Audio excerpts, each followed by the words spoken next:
घर की महिलाओं के लिए कुछ ऐसे आसान से टिप्स लेकर आई हूँ जिससे आपके डेली लाइफ बहुत ज़्यादा हो जाएगी आसान।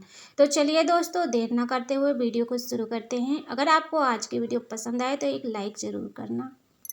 तो सिंपल सी बात है, जब रोटी आप बनाते हैं तो देखिए आटा गूँथना पड़ता है। कभी कदार ऐसा होता है कि बर्तन गीला हो और उसमें हम आटा निकाल लेते हैं, तो भाई आटा तो गूँथ लेते हैं लेकिन उसमें जो बहुत ज़्यादा आटा चिपक जाता है, ये बहुत ज़्यादा भारी काम हो जाता है। तो आटा गूँथने का जो प्रोसेस होता है ये भी बहुत लोगों को नहीं पता होता है। देखिए आटा गूँथना बहुत मुश्किल भी है और बहुत आसान भी है। अगर आपको इसका आइडिया या अंदाज़ा हो गया तो कोई दिक्कत नहीं होती है, लेकिन नए नए जो लोग होते हैं उनको बहुत दिक्कत आती है। तो जब भी आप आटा गूँथे तो मैं आपको एक छोटी सी ट्रिक बताती हूँ जिससे आपका आटा एक बार में ही लग जाएगा। तो आटा गूँथते समय आपको पानी पहले थोड़ा डालें या थोड़ा सा ज़्यादा डालें, कोई दिक्कत नहीं है, लेकिन आपको हल्के हाथों से उंगलियों की सहायता से हल्का हल्का मसलते जाना है। ये नहीं कि आप उंगलियों को जब लगा रहे हैं तो बहुत ज़्यादा टाइट करके उसको मसलें। तो आप पहले जो है थोड़ा थोड़ा हल्के हाथों से उंगलियों से मसल मसल कर पूरा आटा गीला कर लें। इसके बाद में आपको फिर पानी डालने की ज़रूरत नहीं पड़ेगी। देखिए मैं सारा आटा पहले हल्के हाथों से लिपट ली हूँ, एक पूरा लिपेट के, और उसके बाद में बड़ा सा ये गोला बन गया है, ठीक है। और अब गोले में हम ऊपर से पानी नहीं डालेंगे। इस तरह से हमारा आटा एक बार में ही परफेक्ट लग जाता है, ना गीला होगा और ना ही टाइट होगा। तो रोटी अगर बनानी है तो आपको सॉफ्ट आटा चाहिए, अगर आपको पूड़ी बनानी है तो उसके लिए थोड़ा टाइट आटा होना चाहिए। तो इस तरह से देखिए, अब थाली में तो आटा बहुत ज़्यादा चिपक गया। अब ऐसी समस्या हर किसी के साथ एक बार होती ही होती। तो आपको क्या करना है, देखिए ज़्यादा टेंशन नहीं लेना है, बस कोई कलछी ले लीजिए और इस तरह से देखिए, चम्मच से आपको टाइम लगेगा, कलछी लेना बड़ी वाली जिससे हम चावल निकालते हैं। तो उससे आप इस तरह से खुरच देंगे तो तुरंत ही सारा आटा छूट जाएगा। तो ये नई नई लड़कियों के लिए है, नए नए जो आप किचन में काम कर रहे हैं तो उनके लिए काफ़ी ज़्यादा हेल्पफुल होने वाला है। तो ये ट्रिक आप आजमा सकते हो। एक बार में ही देखिए परफेक्ट आटा गूँथ गया है। अब दोबारा से हम पानी डाल के इसमें नहीं गूँथते हैं, उससे हमारा आटा सही से नहीं तैयार होता है, ठीक है। तो इसके बाद एक और ट्रिक मैं आपको बताती हूँ। जब भी हम आटा गूँथ लेते हैं और मान लीजिए हम किचन में अकेले हैं, हमको अकेले ही रोटी पूड़ी बनाना है, तो आप अकेले बेलेंगे या फिर पूड़ी निकालेंगे, ये भी बहुत भारी होता है काम। तो आप सोचेंगे ना, खुद ही सोच लीजिए कि हमको अकेले करना है तो कैसे करना है जिससे कि हम फटाफट से अपने काम को ख़त्म करें। तो आप देखिए आटा गूँथे हैं जो, तो उसको पहले ही लगे हाथ आप इसकी लोई भी काट के रख लीजिए। अब रोटी बना रहे हैं, पूड़ी बना रहे हैं, जो भी आपको बनाना है, आप इस तरह से लोई काट के रखेंगे तो आपको बहुत जल्दी होगा बनाना।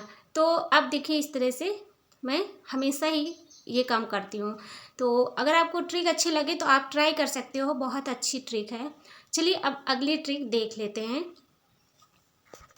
तो देखिए जब भी हम जिस बर्तन में आटा रखते हैं, इस तरह सा जो कंटेनर होता है बड़ा सा, तो इस तरह का कंटेनर हो या डिब्बा हो जिसमें भी आप आटा रखते हैं, तो देखिए आटे में कीड़ा क्यों लगता है।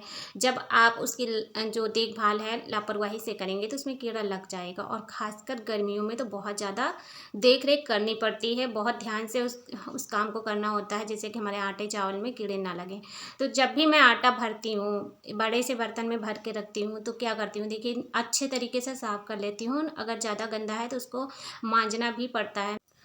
अब इस बर्तन को जब साफ़ कर लें तो नीचे तेज पत्ता डाल दें, लौंग भी डाल सकते हो, तो इससे कीड़े नहीं लगते हैं। पूरा टाइम आप आटा यूज़ करेंगे बिल्कुल भी कीड़े नहीं लगेंगे।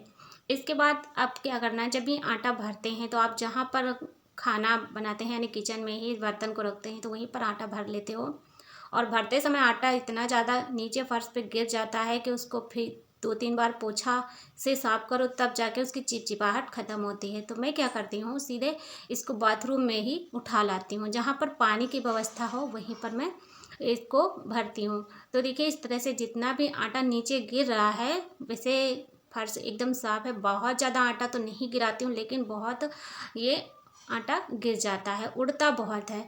तो हमारा जो बाथरूम है हमेशा ही गीला रहता है, ठीक है। ऐसा भी कि यहाँ बाथरूम में पानी वगैरह डाला जाता है, तो अब जो आटा गिरेगा वो जो है हम धुल देंगे यहाँ पर, तो हमारी फर्श गंदी नहीं होगी, आपको पोछा बार बार लगाना नहीं पड़ेगा। और देखिए आटा भरते समय आप उसको दबा दबा के भरेंगे तो ज़्यादा आटा रख जाता है। आप देखिए जितना भी आटा गिरा है मैं यहाँ पर पानी डाल के डायरेक्ट इसको धो दे रही हूँ, ज़्यादा ताम झाम करने की ज़रूरत नहीं है। इस तरह से हमारा घर भी साफ़ सुथरा रहेगा और आपका काम भी आसान हो जाएगा। ये देखिए इस तरह से। और साफ़ करने के लिए मैंने लिया है जो 4 व्हीलर गाड़ियों में लगे होते हैं वाइपर, उसकी ब्लेड है। इसके बाद अगला जो ट्रिक है ये भी बहुत ही ज़्यादा यूज़फुल है। अब देखिए, जब भी हम आटा या फिर बेसन निकालते हैं तो निकालने के लिए हमें कोई भी बर्तन चाहिए, चम्मच हो, कलछी हो, कुछ चीज़ होनी चाहिए जिससे हम बेसन निकालते हैं। हाथ में लगेगा, हाथ से निकालेंगे तो हम क्या करते हैं, जो हमारे पास ये हैंड मिक्सर है छोटा सा, ये मिक्स करने वाला, इसी को सीधे अंदर डाल के तो थोड़ा सा घुमा दीजिए, सारा का सारा बेसन इसी में सेट होकर निकल आता है। इसके बाद दोस्तों अगला जो आइडिया है ये भी बहुत ही ज़्यादा यूज़फुल है। जब भी हमारी फ्रिज देखिए गर्मी के दिनों में तो बहुत ज़्यादा लोग यूज़ करते हैं, और यूज़ करने के साथ साथ ये गंदी भी 8 दिन के अंदर गंदी हो जाती है, तो इसको साफ़ करना तो ज़रूरी है। तो देखिए, यहाँ जो होता है कम ज़्यादा करने का बटन, इसकी जो फ्रीजर की ठंडा का उसको कम ज़्यादा करने की जो बटन होता है, यहाँ पर देखिए धारी बनी होती है, तो इसमें गंदे हाथों से अगर इसको छुआ जाता है तो इसमें बहुत गंदगी हो जाती है। तो ये ब्रश लेकर हम थोड़ा सा इसमें शैम्पू या फिर साबुन लगा के इसको क्लीन करेंगे तो अच्छे से ये बटन साफ़ हो जाएगा। फिर आप गीले कपड़े से इसको पोंछ दीजिए। तो इस तरह से हम अपने फ्रिज की देख रेख करेंगे तो हमारी फ्रिज कभी भी ख़राब नहीं होगी। 1 हफ्ते के अंदर तो फ्रिज साफ़ करनी ही चाहिए, जिससे कि हमारी फ्रिज अच्छे से साफ़ सुथरी रहे। अगर आप गंदी फ्रिज का यूज़ करेंगे तो उसमें की जितनी भी गंदगी है खाने पीने की चीज़ों में मिल जाती है।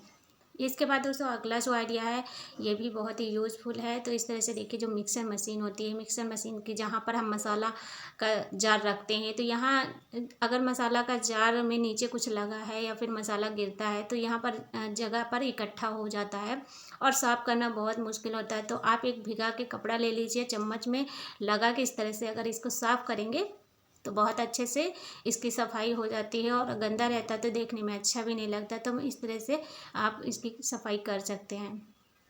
इसके बाद जब आप यूज़ ना करें मिक्सर मशीन को तो आप इस तरह से किसी भी कपड़े या पॉलीथीन से इसको ढक के रख देंगे तो इस पर मक्खियाँ वगैरह नहीं बैठेंगी। तो इसके बाद अब जो अगला आइडिया है, जब कभी हाथ में नेल पॉलिश लग जाती है या फिर बच्चे जो होते हैं ना उनको नेल पॉलिश वगैरह लिपस्टिक वगैरह मिल जाए तो पूरा शरीर पर अपना लीपा पोती कर लेते हैं। तो आप एक नेल पॉलिश रिमूवर ले लीजिए। अगर आपके पास नेल पॉलिश रिमूवर नहीं है तो सेंटेड परफ्यूम तो हर घर में रहता ही है, तो आप जो है उससे भी इसे हटा सकते हो बहुत आसानी से। आप उंगली से खुरचेंगे नाखून से तो स्किन भी दर्द करने लगती है। इसके बाद दोस्तों जो अगला आइडिया है, देखिए नेल पॉलिश रिमूवर का जो ये छोटे छोटे से होते हैं कॉटन पैड, तो इनको क्या करती हूँ मैं छोटा छोटा टुकड़े में काट लेती हूँ। जब भी मुझे थोड़ी सी नेल पॉलिश हटानी होती है तो मैं छोटा टुकड़ा यूज़ करती हूँ, नहीं तो फिर पूरा हमारा एक टुकड़ा वेस्ट हो जाता है। इस तरह से हमारा नेल पॉलिश रिमूवर जल्दी से ख़त्म भी हो जाता है। तो इस तरह से आपके 4 पैसे बचेंगे और अपना काम भी आप कर पाएंगे। ऐसे आइडियाज़ हैं ना जो कि हमें दिमाग में नहीं आते हैं और बाद में हमें याद आता है कि भाई हम तो ऐसे करते तो हमारा काम बन जाता है, ठीक है। इसके बाद जो अगला आइडिया है, देखिए जो नेल पॉलिश रिमूव करते हैं उसका जो ये होता है ना कॉटन पैड होता है, तो इसको हम फेंक देते हैं। आप रिमूव करने के बाद में अपना चार्जर को भी साफ़ कर सकते हो। एक चीज़ से आप 2 काम कर सकते हो, आपकी नेल पॉलिश भी छूट जाएगी, साथ ही आपका चार्जर भी साफ़ हो जाएगा। अब चलते हैं अगले आइडियाज़ की तरफ। तो देखिए, जैसे कि फर्श पे कभी कदार होता है कि हाथ से छूटकर शीशी गिर जाती है नेल पॉलिश की, और जब नेल पॉलिश फर्श पे गिरती है तो वही तुरंत ही कपड़ा लेकर उसको पोंछने लगते हैं, पूरा फर्श पे लाल लाल हो जाता है। तो आपको ऐसा नहीं करना है। जब भी आपकी नेल पॉलिश गिर जाए फर्श पे तो आप उस पर नमक डाल दीजिए, और नमक डालकर तुरंत ही इसको इस तरह से देखिए उंगली से मैंने खिसकाया और सारी नेल पॉलिश एकदम से छूट जाएगी। तो आज की वीडियो अगर आपके लिए हेल्पफुल रही हो तो इस वीडियो को ज़्यादा से ज़्यादा लोगों तक पहुँचाएं, और साथ ही हमारे चैनल को सब्सक्राइब भी कर लें। कौन सा ट्रिक आपको सबसे ज़्यादा पसंद आया ये भी हमें कमेंट करके ज़रूर बताना।